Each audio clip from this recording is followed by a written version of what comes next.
Hi, welcome back to Manual Motion. I'm Evan. And I'm Dom. And today we're going to take this M3 Lime Rock Edition to Cars and Coffee. Let's go. But first, Dom, you got to tell us the stats. So today we have a 4-liter naturally aspirated V8 pushing out 414 horsepower, 295 pound-feet of torque through a 7-speed DCT to only the rear wheels. Yeah, it's naturally aspirated. I mean, like, it's not a manual, like we love a manual motion, but look at this color. It's fire orange. It's the Lime Rock Park Edition, so it's the competition extreme. It's the track focus version of the M3, of the E92 M3 generation. And just what an exciting shape of a car. This is such a fun car to look at. I know we mentioned in the M5 video that was peak BMW styling. This is pretty good too. Honestly, I'm partial to the... This isn't too far off. I'm partial to the E46. Yeah. And we're really excited to bring it to Cars and Coffee today. We have, you know, not a ton of time with it today, but we're going to go ahead and make the most of it. I hope you join us, and let's get going. Ooh, we're in the M3. Very nice. Wait for the seatbelt. Hold on. No? No? It's not going to do it? Oh, the car might have to be accessories on. Let's turn that on. Hold on. Yes! Yay! There it is. Very nice. Very luxurious. Yeah, for a track car. For a track car, very luxurious. Suspiciously luxurious, which I think is the theme of this car. Well, this is the ultimate driving machine. So. Sure, okay. Full disclosure before we get started, I am an Audi fan. I had an A5 from the B8.5 generation. It was amazing. It was my one of my dream cars as a kid. And in the Top Gear video where they talk about the E92 M3, it's with the C63, and of course, me with James May rooting for the RS4. We did a video on the RS4 recently. Check that out if you haven't already. But this is the, I think it was the winner on the day in that video. It was, because it is arguably better. Arguably better. Arguably. But very, very... I'm not trying to cause controversy. Start some beef in the comments. No, this is actually... Comments. Right, comments, I don't know. I'm actually shocked how nice it is in here. It is actually really nice. The seats, I think these are my favorite seats so far. These are very nice. They feel very BMW. They do feel very BMW. I like how they're just like comfy, they're cushy, but I feel like we could kind of throw around a corner. Yeah, I'm feeling like I'm sitting a little bit high though. I want to sit a little bit lower. Yeah, a lot of cars from this generation, including the RS4, does have a high seating position, so I'm not too upset about that. But we do have a lot of other cool amenities. This amazing Alcantara steering wheel with the M badging on the inside, M stitching on the inside. Very thick, again with 2 Cs, like the M5. We have probably one of the most perplexing to me shift knobs. So not all M3 Lime Rock editions were automatics. Some of them were manual. They're super rare though. This one is an automatic though. Yeah. What is this thing? What do you call this? A little nub? I'm gonna call it a. Let's see. So that feels like a manual. Like just the. It was like the tiniest manual I've ever seen. Listen. Hold on. You can kind of move it. Yeah, you do actually have to move it from side to side to get it into gear. So it's actually a right push for drive and sport. Drive and sport, yeah. And then neutral on the left, and you push it to neutral and up for reverse. So it's basically a manual. Basically a manual, kind of not. It's like they were trying to get a manual feel, but and they were just like, yeah, because it's got the sequential type. Right. Shifting. And it's similar to Bugatti in that way. Because Bugattis have that similar. You know what? This is essentially a Bugatti. This is a Bugatti. We took a 2021 Bugatti Chiron. No, not yet. We won't. But this also has the iDrive system. Yes. Unlike the M5 we drove, this is, of course, the generation after the E39 M5 and E46 M3. So we do have the first gen iDrive in here. Surprisingly, it's pretty good. Like it. It's actually pretty good. Quite intuitive. Intuitive, easy to use. BMW really pioneered that technology, the push to talk, though. Yeah, very unusual. Famous. Push to talk is a very early version of that, so not terribly good. We also have a myriad of other unusual buttons. A lot of buttons on the steering wheel. We got this seems to be like a menu item piece, a volume control, and what appears to be an ejectocito. No. But is it an ejector for the it's CD? an ejector for the CDs. Very unusual. Which on the is steering wheel. interesting. And then Maybe it's like a track change. Maybe that's what that is. Like a CD change. That might be it. But very unusual. Track recording. Look past that, though. You have the nice metal paddles. How do they feel? Solid. We'll find out more when we drive. The worst possible turn signal. Terrible. We wouldn't be using it anyways. No, because we're in a BMW. No one in a BMW ever uses it. That must be why That's they never use it, because it's terrible. No one complained about it because no one ever noticed. But but yes, we have like, standard climate controls, a lot of physical buttons, not a terrible amount of is in the actual infotainment. Yeah. Some cool cup holders over there. We got we got one that is mine, but is actually his because it's within reaching distance. Yeah, but it's a reach. It is a reach. If I have a coffee, I don't want to be like, yeah, exactly. And then I have a normal one. Yeah, but like sticks out to the side. That's kind of fun. Yeah. We do have back seats in this car because it's an M3. Yeah. Actually, usable looking back seats. Very usable. So my A5, I could fit behind myself in it. I think we once packed like 4, adults into the back. Well, 4 total into the car. And it was totally fine. It was pretty comfortable. Yeah. And not too much else unusual. We have kind of a nice, what looks to be carbon fiber weave on the dashboard. Pretty nice. It feels leathery though. It feels pretty leathery. It feels like very textured. Yeah. And then you also have a gauge cluster, very clear, M badge in the middle. The Speedo looks a little bit crowded. This is because it says the kilometers on the inside. It looks a little bit like there's too much going on. Yeah. But pretty standard other than that. We do have asymmetrical doors. Again, we got them again. Look at that. That's pretty fun. So I get a grip handle for when I'm ripping it, and I have just like a little grab handle thing. How about that? It's actually really cool. I really do like this car. I like this interior a lot. We're going into a little bit more depth into this interior because I've never been in an M3 of this gen. Well, we've never really been in a lot of BMWs, to be honest. We haven't. If you like us going into a lot of depth on these interior videos, interior shots and things, let us know in the comments. If you hate it, also leave it in the comments. We'll take that too. We won't listen to you, but... Oh, no, for sure not. But I think what we have to listen to is the engine. We'll have to just get it started up. Yeah. I think we just got to get started up. Yeah, let's get going. Okay.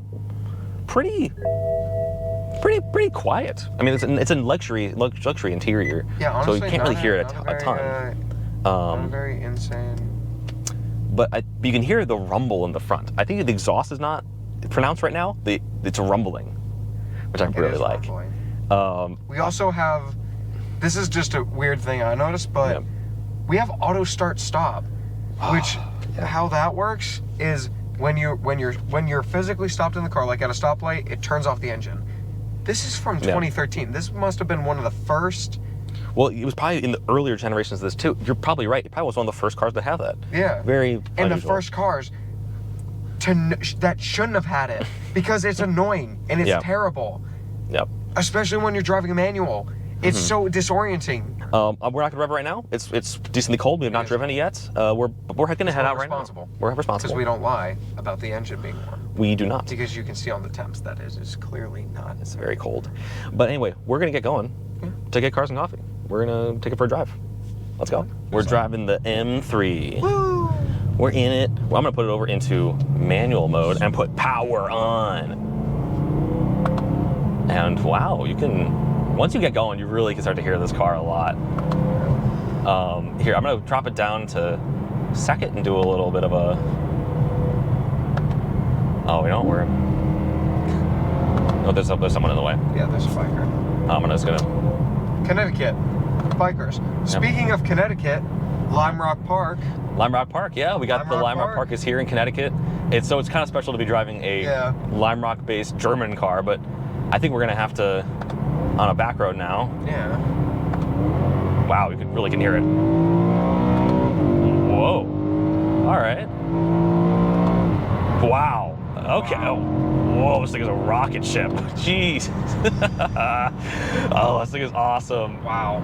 Wow. Holy feels, even though it has the same horsepower as the RS4, it somehow feels faster, and that probably is due to the automatic, I would say. And also probably the fact that it's probably lighter.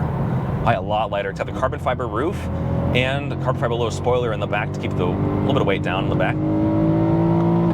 Wow. And the brakes feel incredible, actually. They feel really positive. So, the handling, too. Ooh, this is great. Please give us more subscribers, more likes, more views, and we will take this on. No, we will drive more cool cars like this. And man, this is what a rare and special treat this is. There's only 200 of these. Yeah. There's a little plaque in the middle to say there's 200 of these. It's so cool. not the number one. They're German, so they spelled it out for you. 1 of 200. Yeah. And man, you could do. I love to just downshift. Wow. I think I understand why BMW drivers are some of the most annoying people because the car is just fun. It's just fun. It's fun to be annoying. It's fun to just not care and not care about anyone else around you on the road and just hoon. This is awesome. It's fun. Wow. I would be really curious to drive an RS5 from this gen and see what happens because this does feel really tight. And I'm going to put it actually into one of the harder suspension modes. We have little buttons down here. The hardest. And you really can start to feel the whole thing stiffen up. Yeah, and quickly too. You can understand really quickly almost why. Instantaneous. And there's a speed limit. Oh wow! Which and we will be going past. The paddles are fantastic. They're way better than any Audi of any generation. Frankly, they're really quite nice. And I feel like I have great visibility out at the mirrors, out the rear view mirror. Like really, really solid. It's a weird combination of. Oh yeah, how about that? Firebird. It's a weird combination of daily drivability and probably just dominate Lime Rock on a weekend. I wonder why they chose Lime Rock of all the tracks. Yeah, that's interesting. Like, Lime Rock has because it's a hilly track. It's a very hilly track. It's very short, so you don't need like a really big car, like a big lot of horsepower, you know. But I still think 414 is a lot for Lime Rock. Well, for back in 2008, whenever this platform came out. Yeah. I just want to keep doing that. That's awesome. And I mentioned up top, I am a bit of an Audi fanboy, but this is nice. This is absolutely a driver's car, for sure. How do you feel in the passenger seat? Honestly, I want to drive. It's good from the passenger seat. It feels very planted. It feels very solid. But I want to feel that through. Yeah. It does feel solid from here. No. Not like last week, unfortunately. With a shot. It's a little too rare it's to... kind of double the horsepower and extremely rare. Not that the Audi wasn't rare. Shut up. Just saying. We're pulling up to another stop sign here. No turn signal because we're in a Beamer, of course. And the turn signals suck in this car. Yeah, they are terrible. Yeah, so like I'm shifting now. So it does take a little bit of time, but not that much. If you're... It's a lot faster under throttle. I can understand why some people buy these things and daily drive them to like work and stuff, as it's just so practical. They've got a decent sized trunk back there. Yeah. Like, man. Good sized trunk, a lot of room. I will say this, it has a ton of room. I feel like I'm in almost a muscle car because of like how big and how roomy it is. But then when you get out, you're like, oh, it's just a Beamer. It's just a Beamer. It's kind of small. Yeah. But it's a big coupe. You know, one of the things that you mentioned muscle car just then. This is the only generation of M3 with a V8. They had inline sixes all the way up to this generation, except for the first gen, of course, and since the gens after this had one of those too. And as I mentioned before, I think, but I'm more partial to the E46 with its straight six engine in there, and of course it was the hero car in Need for Speed Most Wanted. Yeah, the M3 GTR. Right, that was the psycho version of that car. This is the psycho version of the E92. Except there are only like 3 GTRs made. Well, yeah, there's none. Well, yeah, 6 of them total, and there are 200 of these. So at least we have better numbers than the M3 Lime Rock. We have more of a chance. What an exciting car! Like. And the exhaust is fantastic when you really get on it. I'm gonna slow down and let you hear it again. There's the second gear. Wow. Wow. Naturally aspirated. It's so smooth. It is a very smooth engine. I feel like you could drive this very comfortably. Oh, absolutely. Or drive this like a douche. Right. You knock it over to like drive. You put the turn power off. and it just feels like a normal car. You really can just sort of cruise along. Wow. Yeah. What a dual personality car this is. This is awesome. Jekyll and Hyde. Absolutely. Yes. That was a CT5P Blackwing. One of those, we'll have one of those coming to the channel soon. Stay tuned for that video. I'm really digging this car. You know, Audis for me have a bit more of that interior thing, but like, I think this destroyed the B7 RS4 in interior quality. This is 100%. This is a next level car. It really is. Wow. I love it. This is fantastic. I love this thing. It's all very intuitive. I will say that. Everything feels good to touch. And you don't have to go through 40 screens to get to something. No. That's what I like about these old cars. This is like the golden age of cars, the 2010s to the like 2017s. You don't have to go through 40 screens to find your blinkers. Right. Because we're in a BMW. We don't need those. We don't need them. But you're right. There's so many screens in modern cars, and this was that sweet spot where like the digital gaze cluster in the middle is small enough where it's like not in the way. But you still have analog. It's still awesome. This is fantastic. I'm kind of taken by this car. It's really, really great. So you're saying you buy one? Oh, a Lime Rock for sure. You know, if I could find one. Yeah. And if it wasn't what, like, however much money this is. Yeah. Too much. But I think you know, we're gonna head over to Cars and Coffee right now. We're you know, head to New Canaan's Zumbach Cars and Coffee, Cafe and Carburetors. We'll see you there.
So anyway, thank you so much for watching. That was our trip to Cars and Coffee in the M3 Lime Rock edition. Again, super rare, super exciting. My first M3 I've ever driven, so, and you know, it did not disappoint. So I was just so thrilled to get to drive it.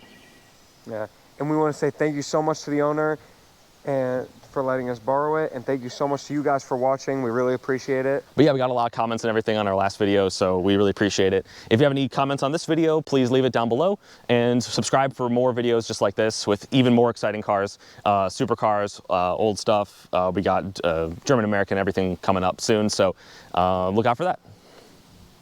Thank you.